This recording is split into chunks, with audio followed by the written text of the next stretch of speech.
Esse é mais um vídeo do canal Mapas Mentais com Shirley, que incentiva o hábito de criar mapas mentais, além de compartilhar estudos e resumos sobre economia. Esse mapa mental apresenta uma introdução ao modelo ISLM, a partir do resumo de parte dos capítulos 3, 4 e 5 do livro Macroeconomia, de Olivier Blanchard, um famoso autor da macroeconomia. Para entender o modelo ISLM, é necessário primeiro ter em mente algumas definições do mercado de bens e dos mercados financeiros. Assim, podemos examinar o mercado de bens e os mercados financeiros em conjunto, para ter uma estrutura para analisar como o produto e a taxa de juros são determinados no curto prazo.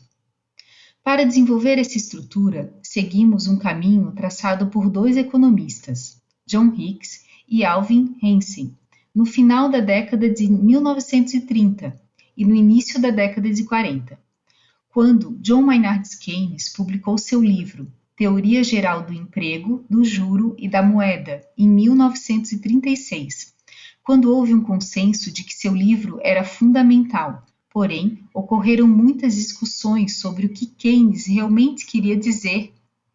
Em 1937, Hicks resumiu o que considerava uma das principais contribuições de Keynes, a descrição conjunta do mercado de bens e dos mercados financeiros. Sua análise foi posteriormente ampliada por Alvin Hansen. Hicks e Hansen chamaram sua formalização de modelo ISLM. Então, o modelo ISLM é uma interpretação formal da teoria geral de Keynes. As curvas ISLM, representadas em diagramas, mostram, a primeira delas, a curva IS, as combinações possíveis entre taxa de juros e renda nacional, que mantém em equilíbrio o mercado de bens e serviços. A segunda, a curva LM, representa as combinações possíveis entre taxa de juros e renda nacional, que mantém o mercado monetário em equilíbrio. A macroeconomia progrediu bastante desde o início da década de 40. Para a maioria dos economistas, o modelo ISLM ainda representa um fundamento essencial, que, apesar de sua simplicidade, capta grande parte do que ocorre na economia no curto prazo. Por isso que o modelo ISLM é ensinado e utilizado até hoje.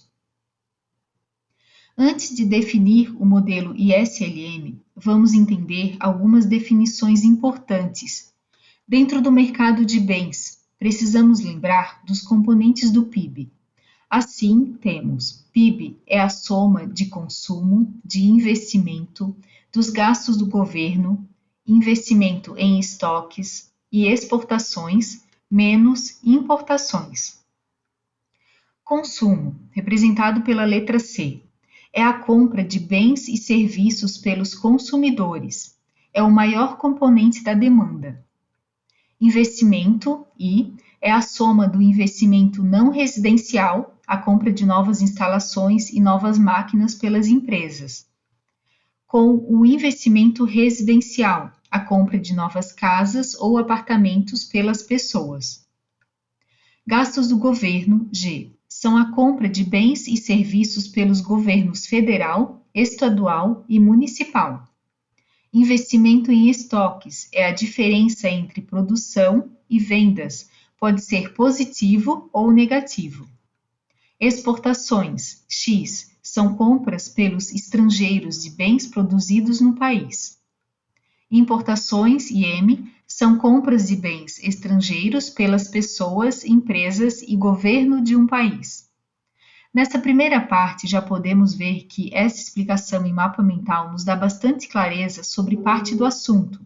Imagine quando você chegar ao final do vídeo após acompanhar a explicação completa. Agora precisamos lembrar sobre o primeiro modelo de determinação do produto. No curto prazo, a demanda determina a produção. A produção é igual à renda, e a renda, por sua vez, afeta a demanda. A função consumo mostra como o consumo depende da renda disponível. A propensão a consumir descreve quanto o consumo aumenta para um dado aumento de renda disponível. O produto de equilíbrio é o nível de produto em que a produção é igual à demanda.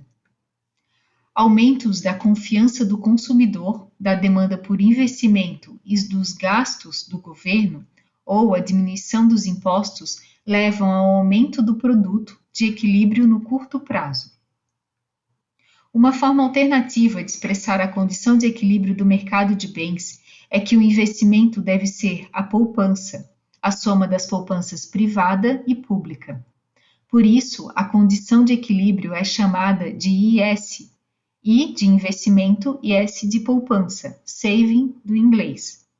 Então, aqui temos um resumo do que precisamos entender sobre o mercado de bens. Agora vamos aos mercados financeiros.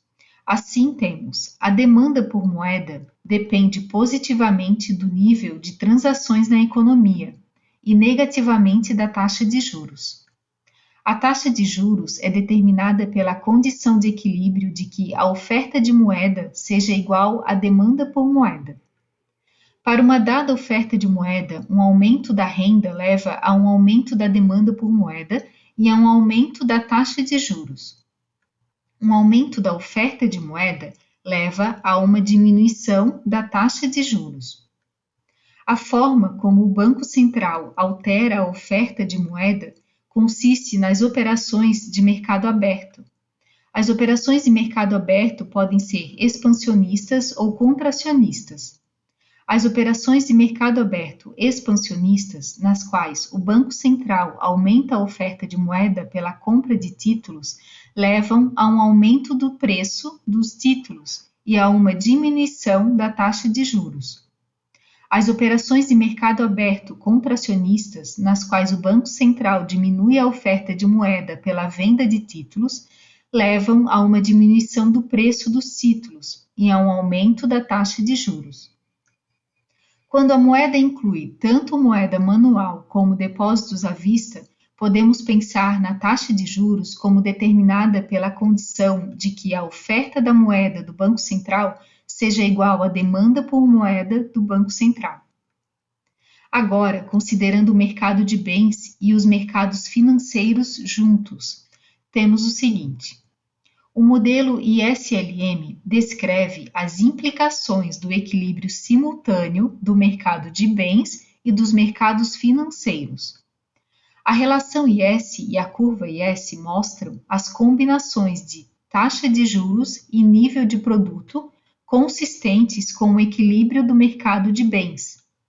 Um aumento da taxa de juros leva a uma diminuição do produto. Em consequência, a curva IS é negativamente inclinada, como podemos ver nesse gráfico. A relação LM e a curva LM mostram as combinações de taxas de juros e nível de produto consistentes com o equilíbrio dos mercados financeiros.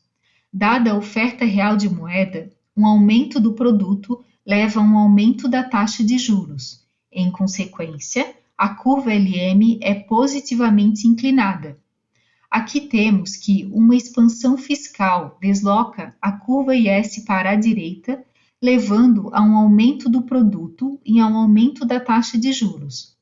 Uma contração fiscal desloca a curva IS para a esquerda, levando a uma diminuição do produto e a uma diminuição da taxa de juros.